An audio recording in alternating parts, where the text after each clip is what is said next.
So here's the thing about Princess Carolyn and Todd from Bojack Horseman. They have what is most likely the wholesomest and healthiest friendship of any two characters in the main cast. And while they were only brought together as both acquaintances to Bojack, they eventually grew extremely close to one another to the point where neither of them would be where they are if not for the other. It isn't the most complex friendship in the world, so forgive this video for being a tad short, as I don't have a ton of evidence to sort through, but I do think it is important to recognize these particularly healthy friendships between two people who are able to continuously lift each other up and improve one another. These two have flaws that are completely opposite of one another, so they're able to aid each other in those areas that they naturally struggle with. Princess Carolyn is a workaholic who takes her life incredibly seriously and directly relates her success in her career, whether that be as an agent, manager, or mother, to her personal worth. This likely stems from her childhood, where she was responsible for her entire family since her mother was often too drunk to go to her job. Your mom's drunk again, isn't she? Oh, my mom, well, obviously she was planning on cleaning the floors, but I asked her if I could do it. I want to learn all the tricks of the trade so one day I can be as good a housekeeper as she is. Why do you still live here? Why don't you go live with your dad down in Raleigh? All my sisters and brothers are gone. If I leave, my mom's got nobody. She stepped in and took care of her mother's housekeeping work because she directly had to, feeling a strong sense of liability and obligation from the beginning of her life. I mean, she had 11 siblings, by the way, not to mention that she was canonically the youngest and the smallest. Her household was insanely chaotic, with so many children living in a small, rather dilapidated house with little to no authority figures to guide them in life. And Princess Carolyn couldn't defend herself against her siblings, likely being picked on for being small or simply being forgotten as the tiny runt. This is likely from poverty, but her mom only did buy her one tape. It's hard when you have 12 children to put an intense amount of care on one of them, and she is the smallest and therefore most easily forgotten. That's why she personally felt the need to take charge for her mother and keep the house together. It gives her any control over her situation. Even when all of her siblings leave her mother, she still struggles to depart, feeling personally responsible to take care of her. It takes a lot of willpower for her to follow through with her dream of moving to LA and going to college and leaving her mother behind. But this is also why she compulsively takes care of other people when she doesn't know how to take care of herself, self-stated. Because my life is a mess right now, and I compulsively take care of other people when I don't know how to take care of myself. It's the only way that she can retain a level of control even if everything else is spiraling downward, like it is in season 2 when she says this, where Rutabaga is half in, half out of their new agency, and still cheating on his wife with Princess Carolyn, although swearing that he will commit to her one day. Ugh. But one thing that Todd teaches her is that she doesn't need to have control over every part of her life, and that it's normal to not have it. What's important is that you resolve in these times when you've hit a low point to keep moving forward. Look at what you still have and what you can still do. It's not a crime to need other people and to accept help, and it certainly doesn't mean in any way that you've failed or have fallen short. It's just really hard to need people. Yeah, but... Yeah. If you need to accept help to be able to move forward, that's nothing to be ashamed of. We see this exemplified most in the season 4 finale, What Time Is It Right Now?, where Todd takes Princess Carolyn to the woods for a pep talk after she continues to spiral downward into alcoholism and avoidance after her personal life and professional life has fallen apart. There goes my reputation, my career. Well, there's more to life than just your career, isn't there? Do you know how hard it is to start a family at my age? To find a guy at my age? You don't need a guy to start a family. You're Princess Carolyn. You can do anything. No, I can't. Look, the woods are dark and scary, but the only way out is through. But after this, she resolves to take action to make her dreams a reality, going to an adoption center and speaking to Bojack to be able to get Filbert created, because Todd was able to convince her that she already has the strength she needs to move on with her life, even after she's seemingly lost it all. He's never felt that extreme sense of responsibility after his failures. If he doesn't succeed, Todd shrugs and comes up with a new idea, which is why he's able to so successfully drag Princess Carolyn out of this pit. Todd is a perfect model for Princess Carolyn about how to enjoy life aside from your professional career. Just by herself. And it shows in the person she becomes by the end of the series, where she is actually able to relax and enjoy herself in that life that she's created. With Judah, Ruthie, and her professional career in a steady position, Princess Carolyn has everything she could possibly need. But even if she does lose something, she'll be able to get through it and move forward with her life. Not to mention,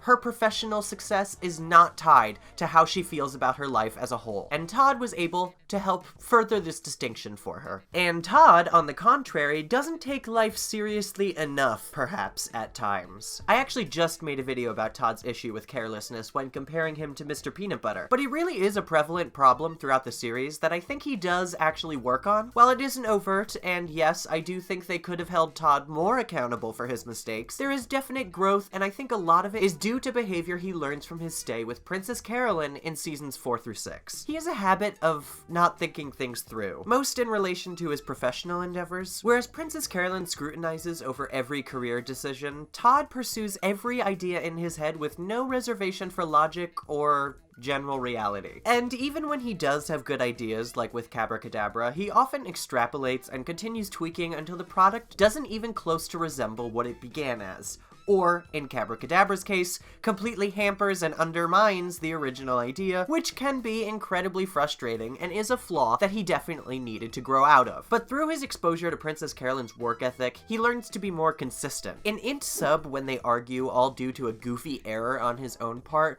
while it isn't shown, I do think Todd learns of the severity of being a wacky, silly guy, TM, as it nearly harms one of the most central friendships of his life at that point, especially since he isn't really friends with Bojack so much anymore. Princess Carolyn and Mr. Peanut Butter are perhaps his two most valued confidants, and to lose one of those would be extremely detrimental for his social life. Princess Carolyn took this issue very seriously, and it almost threatened to destroy the entire relationship. Over a cheese stick, by the way, which would have also forced him to find a new place to live. It just all goes a long way to show Todd the very real outcomes of his hijinks and how there are real emotional consequences to his actions, and that, you know, while being silly, you can end up hurting people in the process. People that you care about. And in season 6, we can see how this has changed his frivolous, not well-planned ideas, where his newest scheme involves him setting up a daycare, which is one of the most practical and grounded projects Todd has ever produced. Even including Cabracadabra in its early phases. It's so realistic, I was almost shocked when it came out of Todd's mouth, even if it was presented in a very ludicrous way through Maud, who I also think has a great influence on Todd's ideas, while simultaneously supporting that silly and goofy side of him. Not only is it birthed from a job that Princess Carolyn directly gave him, but it's also a result of her practicality rubbing off on him in a major way. He's able to assess his current situation and why it is so successful, why he enjoys it, and how he could expand that into a lucrative business for himself. Utilizing that ability to evaluate where your life currently is in a realistic manner and what you're able to do with your current skill set is both crucial in developing our lives and creating realistic goals and dreams for ourselves moving into our adult life. I think Todd's ability to dream big is fantastic, of course, and a wonderful depiction of childlike innocence and ambition. But ultimately, when your dreams reach a certain scale, sometimes they have unintended effects on others, and when you wander too far outside your own purview, you might be setting yourself up for disappointment. Todd really needed to learn both of these lessons too, so he could not only find something that he enjoyed, but create a business that didn't harm other people or create an unsafe environment.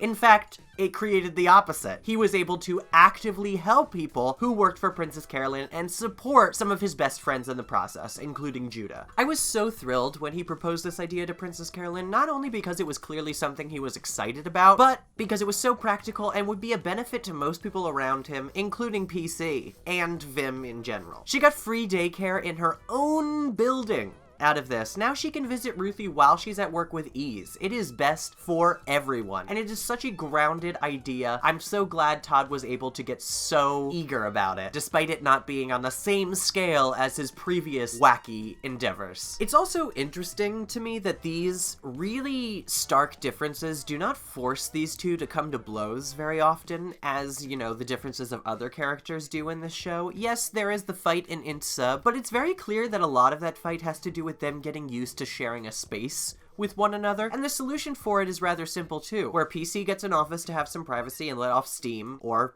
fog, as the case may be, and Todd gets to continue his current living situation which he does rather enjoy. But despite the fact that they have these differences that help them grow, they do share one important trait, which is their compassion and support for other people. Whether it stems from genuine compassion or PC's compulsive need to take care of others isn't exactly relevant, as the unrelenting support that these two provide each other is incredibly positive for their overall development, and PC grows out of that need as the show goes on as well, so I think much of it is genuine care anyhow. At first, Todd is just kinda scammed into being one of her clients, but we do know from experience with her across the series that after he went under her wing, she'd be his biggest supporter and would be working as hard as possible to further his career. She always takes care of her clients. Unfortunately, this rock opera fails because of Bojack's sabotage, but I do appreciate Princess Carolyn working to assist in his success, even if the primary motive here might have been selfish. After all, she didn't know Todd all that well at this point, just from basically the Halloween parties. But in After the Party, we do get to see an actual example of them supporting one another. After Princess Carolyn becomes dissuaded from true love after her breakup with Vincent Adultman, Todd is the one who tries to convince her that true love still exists. And we know that later in the series, Princess Carolyn does actually find true love, even if she didn't recognize it as love at first. Most likely because of these failures she's had over the years, with Bojack and Vincent being the most notable that we've seen. It appears that this message Todd is trying to convey doesn't sink in the moment, but Princess Carolyn is sulking and pretty drunk, and this message clearly does actually sink in over time. And this episode isn't often discussed, but I think it is crucial for a ton of different character arcs. In this case, PC learns a lesson about being cynical, but it really isn't until Judah presents the possibility of dating through Ralph that she realizes how correct Todd was here and that it isn't over for her. There is a spark of love left in this world. I guess I was just foolish enough to believe this dumb world still had a little spark of romance in it. Well, you can still believe that.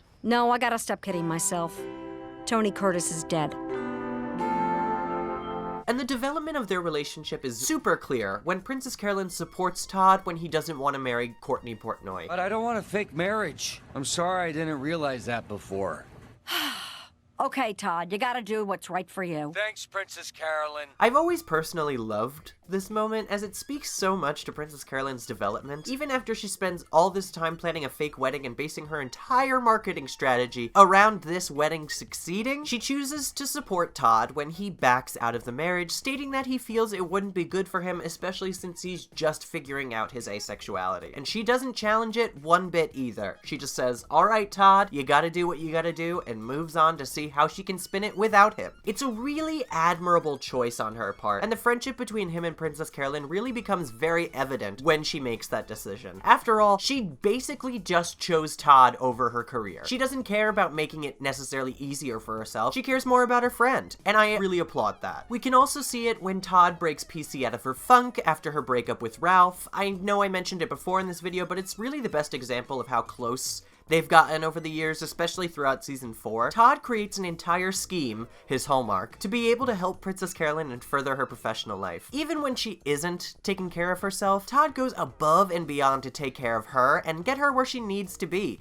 before eventually convincing her to work her own way out of this rut. As much as I said he doesn't get enough flack, he also doesn't get a lot of credit for these gestures of care and compassion. Todd is one of the largest reasons Princess Carolyn is able to work her way out of this rut, and his support is crucial to Princess Carolyn's development and eventual happy ending. You can also see this evidenced through Todd's asexuality in his relationships, although it does seem that Princess Carolyn doesn't really fully understand asexuality, as we see in the season 5 premiere. She is completely supportive of whatever Todd chooses in his life. And honestly, it shows a lot that even if they were straight up having sex in her living room, she would have been fine with it and moved on with her day. She really has no qualms about Todd's asexuality, and treats him no different than she did beforehand. She's extremely accepting of this likely new concept to her, even after this period of not really understanding Todd and Betty Buenaventura's relationship. When he's with Maud, she seems to have a firmer grasp of their connection, so we can also see that she learned and grew over the course of the series and familiarized herself with concepts that she didn't otherwise know, just so that she can get closer to her friends, which we love to see. And lastly, we see this support through Todd's business ventures. Even if Judah is there to convince her of the overt benefit of having Todd's babysitting business as a part of the company, she does outright absorb and provide monetary compensation for Todd's business as soon as he suggests it. There's no debate, no reprehension. She wholly trusts Todd and accepts him as a part of the company, company without any protest. It really speaks to their synergy at this point in season 6, where they can play off one another insanely well and create ideas that are not only outside of the box, but also rational and generally beneficial for everyone involved. And this combination is incredibly unique. Truly, they did not have a friendship for like the first 3 seasons, but over time they developed into one of my favorite pairs in the main cast. Overall, Todd and Princess Carolyn is one of the weirdest combinations of 2 main characters, namely because of how different they are, but they end up being the perfect pair for each other, creating a thorough support system and helping each other work through their very different flaws. And in a show like Bojack Horseman, seeing a friendship that is overtly healthy and beneficial for both parties is extremely important. While of course it is paramount to depict these toxic relationships, it's equally crucial to show these positive friendships as well, as recognizing those can do just as much for our own development in real life. But anyway, if you enjoyed this video, consider supporting us on Patreon at patreon.com/PosiTVty. There you can get extra content by getting videos early and the unedited essays, and you can vote on whatever you want to see on the channel. But also, all the support you give us on YouTube means a ton. Thank you for watching, subscribing, liking. We appreciate every bit of it we get, and